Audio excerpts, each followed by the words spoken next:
नमस्कार दोस्तों, stock market studies में फिर से एक बार आपको दिल से स्वागत करता हूँ। तो इस वीडियो के अंदर मैं ऐसे कुछ इंपॉर्टेंट कंपनी का अपडेट शेयर करने वाला हूँ, जो आपको बहुत ज़्यादा हेल्प करेगा अपकमिंग टाइम्स में इसका जर्नी के बारे में पता करने के लिए। तो सबसे पहले मैं एक बात आपके सामने शेयर करना चाहता हूँ। देखिए, मैं हमेशा यही सुन के आया हूँ कि मार्केट में जब इंडियन मार्केट के ऊपर करेक्शन होता हुआ देखने को मिले और उस टाइम में अगर global market basically US market अगर स्ट्रांग हो, तो हमेशा एक चीज़ को याद रखना कि आईटी सेक्टर हमेशा स्ट्रांग रहेगा। तो इसका सीधा-सीधा इम्पैक्ट आज मैं आपको दिखाने वाला हूँ। तो सबसे पहले मैं डिस्कशन करूँगा पीबी फिनटेक के बारे में। सॉरी, माफ़ी चाहता हूँ, पर्सिस्टेंट सिस्टम के बारे में। जो पर्सिस्टेंट सिस्टम लिमिटेड जो है, वो बेसिकली एक आईटी सेक्टर कंपनी है और इस कंपनी की खासियत पॉइंट यही है कि अब इस कंपनी पहले small and mid cap type companies थे। मतलब sorry, small and mid cap जो आईटी सेक्टर कंपनी थे उसके कैटेगरीज में थे। आज कंपनी लार्ज आईटी सेक्टर में खुद के नाम को दाखिल करा चुके हैं, क्योंकि इसका मार्केट कैप भी बढ़ा हुआ है। दूसरी बात, कंपनी का परफॉर्मेंस बहुत स्ट्रांग है। आप देख सकते हैं इस सेक्टर में सारे कंपनीज का सेल्स देखिए, उतना भी नहीं है जितना परसिस्टेंट का है। बहुत स्ट्रांग है। कंपनी का आरओसी भी स्ट्रांग है। कंपनी के देखिए प्रॉफिट ग्रोथ 33% है, जो इस सेक्टर में किसी के पास नहीं है। तो परसिस्टेंट एक बहुत स्ट्रांग आईटी कंपनी है। और देखिए परसिस्टेंट के ऊपर पिछले दिनों में क्या हुआ, पॉजिटिवली ग्रोथ हुआ। क्योंकि देखिए परसिस्टेंट के ऊपर जब जब कोई ट्रेड बनता है तो मैं आपको हमेशा उसके ऊपर जानकारी देता रहता हूँ।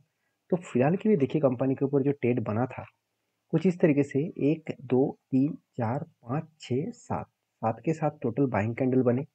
और इसी बाइंग कैंडल के बेसिस में देखा जाए तो टोटल कंपनी के ओवरऑल जो डेटा यहाँ पे देखने को मिले उसके हिसाब से बात करूँ तो टोटल 23% का रेंज बने।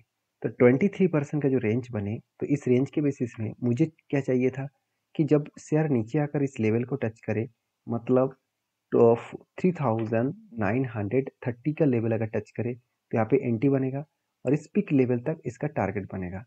मतलब यहाँ इस जगह पे कंपनी की एंटी बनेगा और कंपनी यहाँ से धीरे धीरे करके ऊपर गए और इस लेवल तक गए तो यहाँ पे बेस्ट तरीके से टारगेट मिलेगा। तो सिचुएशन देखिए कंपनी किस तरीके से, एंटी तो हुआ और टारगेट अभी तक होने से, सॉरी एंटी हुआ नहीं, उससे पहले कंपनी ऊपर लेवल को ब्रेक कर कर अप ट्रेंड में चला गया। तो क्वेश्चन ये है कि कंपनी जब नीचे आएगा तो कहाँ तक आ सकते हैं। पहली बात, कंपनी अगर नीचे आए तो दो तरीके से लेवल बनेगा। पहले देखिए जिस लेवल को यहाँ पे कंपनी होल्ड करने के बाद ब्रेकआउट किया, रीटेस्ट किए, उसके बाद ऊपर गया, मतलब यही लेवल कंपनी के लिए एक सपोर्ट बनेगा। जो लेवल निकल कर है 4915 के आसपास। तो क्वेश्चन ये है, क्या मार्केट में तो लास्ट कुछ फ्यू डेज में लगातार गिरावट हो रहा है, क्या आईटी सेक्टर भी उसी तरीके से गिर सकते हैं? मैं अभी आपको बताया हूँ कि अगर यूएस मार्केट स्ट्रांग हो तो वहाँ पे आईटी सेक्टर का गिरना थोड़ा सा कम हो सकता है। गिरेगा तो जरूर, क्योंकि मार्केट में एक नेगेटिव सेंटीमेंट आएगा तो हर कंपनी के वो सेलिंग होगा। चाहे वो एफआईएस हो, चाहे वो डीआईएस हो, चाहे वो पब्लिक हो, हर कोई माल बेचने के लिए तैयार हो जाएगा। तो उसके कारण गिरावट तो होगा। फिर भी मैं इस कंपनी के ऊपर पॉजिटिव हूँ। मुझे चाहिए कोई बेस्ट टेक्निकल पैटर्न्स, तब मैं इस कंपनी के ऊपर कुछ डिसीजन लेने वाला हूँ। तो नेक्स्ट जो कंपनी है उसके बारे में चर्चा करने से पहले कंपनी सॉरी इस परसिस्टेंट के ऊपर एक बात मैं आपको यहाँ पे शेयर करना चाहूँगा। ध्यान से देखना कि जितने सारे एनालिसिस है उनमें से 33 एनालिसिस ने क्या किया, इस कंपनी के ऊपर 45% का बाइंग रेटिंग दिया और 30% का होल्ड का और 24% का सेलिंग का। मतलब बाइंग का प्रेशर जो है वो बहुत ज़्यादा है। तो बाइंग प्रेशर ज़्यादा दिया गया है सेलिंग के तुलना से। तो यहाँ पे एक गुड पॉइंट्स भी है, पॉजिटिव पॉइंट्स भी है। दूसरी बात, कंपनीज के ऊपर और एक चीज़ों को नोटिस करना, जहाँ पे आप देख सकते हैं कि परसिस्टेंट के ऊपर जो टेक्निकली चार्ट पैटर्न्स बना है उसके अगेंस्ट में आपको इन्वेस्टर भी देखना चाहिए कि इन्वेस्टर सही में इस कंपनी के ऊपर पॉजिटिव है। देखिए म्यूचुअल फंड भी पॉजिटिव है एंड एफआईएस तो खुद का होल्डिंग को बढ़ा दिया है। जो पहले होल्डिंग था 20%, 21%, आज वो होल्डिंग बढ़ के हो गया था 24%, अभी थोड़ा सा कम होकर 22% हो चुके हैं। तो ओवरऑल जो परसेंटेज का जो डेटा है वो थोड़ा सा कम हुआ है। इसका मतलब कंपनी स्ट्रांगली यहाँ पे ग्रोथ कर रहा है और स्ट्रांगली यहाँ पे जर्नी कर रहा है, जो जर्नी कंपनी को आगे बढ़ाने के लिए काफ़ी है। तो बाकी इस कंपनी के ऊपर आपकी क्या राय है, जरूर कमेंट्स करके बताना। नेक्स्ट जो कंपनी है उसके बारे में चर्चा करूँ, उसका नाम है लुपिन। देखिए लुपिन के ऊपर लास्ट कुछ फ्यू डेज से कंपनी के ऊपर लगातार एक प्रेशराइज बनता हुआ तो देखने को मिले, मगर उतना ज़्यादा प्रेशराइज नहीं है। क्योंकि इस कंपनी के ऊपर जब ट्रेड बना था तब मैंने आपको ये भी शेयर किया था कि ट्रेड बनने के बाद ब्रेकआउट एंड ब्रेकआउट कंफर्मेशन करेगा और एक बार रिटेस्ट करेगा। तो फाइनली वो रिटेस्ट कर चुके हैं। तो देखिए 2 तरीके से ट्रेड बना था। पहले ट्रेड कुछ सेम टू सेम लेवल बना था, देखिए कब बने, उसके बाद छोटा सा हैंडल बने, ब्रेकआउट किया और स्ट्रांगली टारगेट अचीव किया। मैं अगर पहले ट्रेड को डिलीट कर दूं तो आपको सेकंड ट्रेड इजीली समझ में आ जाएगा। मैं पहले ट्रेड इसलिए रखा था क्योंकि आपको समझा पाऊँ। सेम टू सेम ट्रेड अभी भी बना हुआ है। देखिए पहले क्या बना था, कफ विद हैंड पैटर्न्स, और यहाँ पे क्या बना, शोल्डर कम हेड कम शोल्डर। यहाँ पे जो छोटा सा शोल्डर बने तो इसको भी आपको एज ए पैटर्न के वाइज ही पकड़ना पड़ेगा। तो यहाँ पे देख सकते हैं ब्रेकआउट हुआ और उसके बाद देखिए इसके ऊपर क्लोजिंग, बहुत सारे क्लोजिंग दिया, ब्रेकआउट स्ट्रांगली क्लोजिंग भी हुआ। तो मुझे चाहिए था रिटेस्ट, तो फाइनली रिटेस्ट लेवल एक बार 2 बार दे चुके हैं। और जिस तरीके से कैंडल बन रहा है सीधा सीधा एक अप टेन जर्नी होने के लिए पॉसिबिलिटी दिखा रहा है।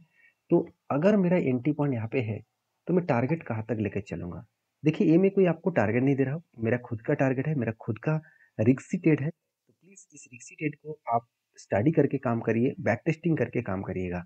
तो टोटल ओवरऑल जो रेंज निकल कर रहा है वो 75% के आसपास है। तो मुझे लगता है यहाँ पे बेस्ट तरीके से टारगेट अचीव होने का चांसेस है।